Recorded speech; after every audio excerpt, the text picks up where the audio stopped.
الله من الشيطان الرجيم.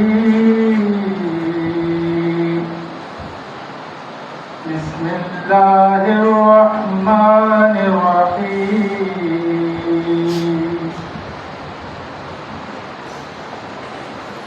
ألف لام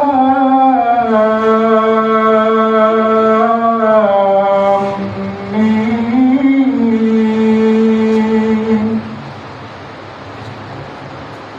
ذلك الكتاب لا ريب فيه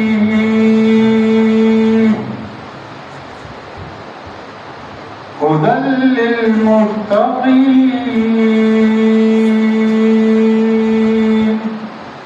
صدق اللہ العظیم.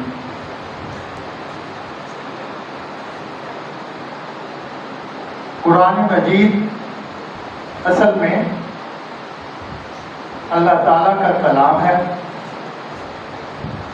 جو ہم انسانوں تک جبرائیل امین کے ذریعے نبی کریم محمد صلی اللہ علیہ وسلم تک پہنچا. اور بات اتنی خوبصورت ہے کہ کائنات کا مالک، اس کائنات کی اعلیٰ و ارفع ہستی اللہ تعالیٰ کی یہ زبان ہے. اس کا کلام کا مطلب انہوں نے اپنے منہ سے بولا. اور کائنات کے سب سے اعلیٰ فرشتہ جبرائیل امین، اس کے ذریعے کائنات کے سب سے بہتر، سب سے اعلیٰ انسان نبی کریم محمد صلی اللہ علیہ وسلم تک یہ پہنچا. اور پھر نبی کریم صلی اللہ علیہ وسلم نے یہ فرمایا کہ میری امت تمام امتوں سے بہتر ہے، یعنی اس امت تک یہ قرآن پہنچا. تو اتنی اعلیٰ و ارفع چیز ہے، اس کا کوئی نہ کوئی تو مقصد ہوگا نا. ایک عام آدمی کوئی ایک چیز بناتا ہے تو اس کے ساتھ اس کا ایک پمفلٹ دیتا ہے چھوٹا سا کہ یہ تیل یہاں ڈالنا ہے، پانی یہاں ڈالنا ہے، ایسے چلانا ہے، گیئر ایسے لگے گا. ایک ناواقف آدمی اس کو خراب کر دے گا. ہماری زندگی ہے، ہم انسان بنائے گئے ہیں اللہ تعالیٰ کی طرف سے. تو جو اللہ تعالیٰ نے ہمیں بنایا ہے تو اب اس انسان کو زندگی گزارنے کا طریقہ بھی تو اللہ ہی نے بتانا تھا. تو اللہ تعالیٰ نے یہ کتاب نازل فرما دی کہ اس کو پڑھ کے، اس کو سمجھ کے، اس پر عمل کر کے اپنی زندگی گزارو، تمہارے لیے بہتر ہو جائے گا. اور بدلے میں کیا دے دوں گا؟ وہ دے دوں گا جو اس کائنات کی سب سے اچھی چیز ہے، وہ تمہیں عطا کر دوں گا، اور وہ ہے جنت. اب یہ قرآن پاک جب ہمارے ہاتھوں میں آیا تو ہم نے اس کو نہ تو سمجھا، نہ اس پر عمل کیا، اور نہ ہی اس کے ہم فوائد حاصل کر سکے. آج اس کے 5 حقوق ہیں، وہ انشاءاللہ میں بیان کرتا ہوں.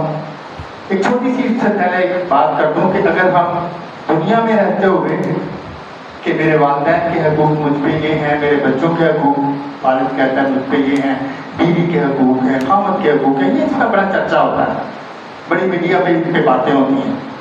لیکن کبھی یہ بھی سوچتا ہے کہ اس نے بھی کسی وقت سوال کرنا ہے. جب یہ سوال کر لے گا تو پھر ہم اس کا کیا جواب دیں گے؟ تو اس کا سب سے پہلا حق یہ ہے کہ ہم اس کتاب پر ایمان لے آئیں کہ الف لام میم ذالک کتاب سے لے کے آخر تک الناس تک کوئی ایک حرف، کوئی ایک زبر زیر پیش اس پہ نعوذ باللہ غلط نہیں ہے. اس پر ایمان ہے کہ یہ ایسا ہی ہے، ایسا ہوا ہوگا اور انشاءاللہ ایسا ہوگا اور ایسا ہو رہا ہے. یہ ایمان پختہ ہو رہا ہے اس بات پہ.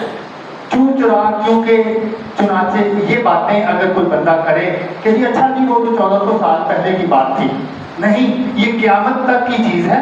اور ہر دور میں اس کا مطلب اور اس کی ہدایات واضح ہیں اور مستحکم ہیں. تو جب ایمان مکمل ہو جائے گا تو پھر اب اس کو پڑھنے کا ایک طریقہ بھی ہوگا. دوسرا اس کا حق ہے کہ ہم انگلش تو بہت اچھی بول دیتے ہیں، اردو کے الفاظ بھی ہم کہہ دیتے ہیں کہ یہاں سے آپ نے غلط کر دیا تھا. تو صرف ایک قرآن پاک کی ایسی بات رہ گئی ہے کہ جس کو ہم جس طرح مرضی چاہے پڑھ لیں؟ نہیں، اس کا بھی ایک طریقہ ہے. وہ طریقہ کیا ہے کہ جو اللہ تعالیٰ نے وہ آواز سنوائی جبریل علیہ السلام کو، جبریل علیہ السلام نے نبی کریم صلی اللہ علیہ وسلم کو اسی لہجے میں آ کے وہ بات بتائی. اور وہ تجوید کہلائی کہ ہم اس قرآن پاک کو پڑھنے کے آداب کیا ہے، ہم کس طریقے سے پڑھیں گے، کہاں ہم نے لمبائیاں کرنی ہے، کہاں مطلب کرنا ہے. تو یہ اس کا دوسرا حق یہ ہے کہ اس کو صحیح طریقے سے پڑھا بھی جائے. کائنات کی سب سے اعلیٰ و ارفع کتاب ہے اور اس کو ہم ایسے ہی پڑھ لیں گے؟ نہیں، اس کے پڑھنے کا بھی ایک طریقہ ہوگا. اب ہم نے 2 حق ادا کر دیا، اگر ہم نے ایسا کر لیا تو تیسرا حق ہم پہ یہ فرض ہو جائے گا. یہ فرض ہے، یہ ایسے ہی بات نہیں کہ ٹھیک ہے چلے گئے کوئی بات نہیں، سن لیا بات کر لی. یہ ہم پہ فرض ہے کہ ہم اس پہ ایمان رکھیں، ہم اس کو صحیح طریقے سے پڑھیں. اب اس کو ہم سمجھیں بھی تو صحیح. ڈاکٹر ایک پرچی لکھ کے دیتا ہے کہ یہ دوائیاں لے آؤ، ہم اس کو انگلش آتی ہیں اور پرچیاں پڑھ کے ہم رکھ دیتے ہیں. علاج تو ہوگا نہیں. وہ کب ہوگا؟ جب اس کو سمجھیں گے کہ یہ دوائی کون سی ہے، اس کو استعمال کر لیں. تو اس قرآن پاک کو سمجھیں، اس کا ترجمہ سمجھیں، اس کی تفسیر سمجھیں کہ یہ آخر کیوں آیا ہے ہم پہ، ہم اپنی زندگی کو کیسے گزاریں. تو یہ اس کا تیسرا حق یہ ہوگا کہ ہم اس کو پڑھنے کے بعد اس کو ہم سمجھیں کہ یہ ہے کیا اصل میں، اور یہ ہمارے ہی فائدے کی بات ہے. اب اگر 3 باتیں یہ ہو گئی تو اب چوتھا بھی حق ہے کہ اب نبیوں نے نہیں آنا. آخری نبی محمد صلی اللہ علیہ وآلہ وسلم آ چکے، اب ان کے بعد کوئی نبی نہیں آئے گا. اور نبیوں کا کام کیا تھا؟ تبلیغ کرنا. نبیوں کا کام تھا بتانا، اللہ تعالیٰ کی باتیں بندوں تک پہنچانا، یہ نبیوں کا کام تھا. اور یہ اب امت کے سپرد ہو گیا ہے. تو اب اس قرآن کو سمجھنے کے بعد، اس پر عمل کرنے کے بعد، اس پر عمل تو ہم نے کریں گے جب ہم اس کو سمجھ لیں گے کہ تیسرے حق سے ہم نے سمجھا اس کو، چوتھے حق سے اب ہم نے اس کو بتانا بھی ہے لوگوں کو کہ ہم پر یہ فرض ہے کہ ہم اس کو بتائیں، آگے لوگوں کو بتائیں کہ یہ ہمیں سمجھ میں آئی ہے، اس پر ہم نے یہ چوتھا ہم نے عمل کر لیا ہے. اور پانچواں حق یہ ہے کہ ہم اس کو لوگوں کو بتائیں.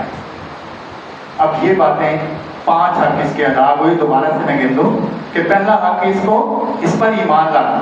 دوسرا حق کیا ہے؟ اس کو پڑھنا صحیح طریقے سے، اس کو صحیح لہجے میں اس کو پڑھنا. تیسرا حق یہ ہے کہ اب اس کو سمجھنا کہ یہ جو لکھا ہوا ہے، جو ہم نے پڑھا ہے، اس کا مطلب کیا ہے.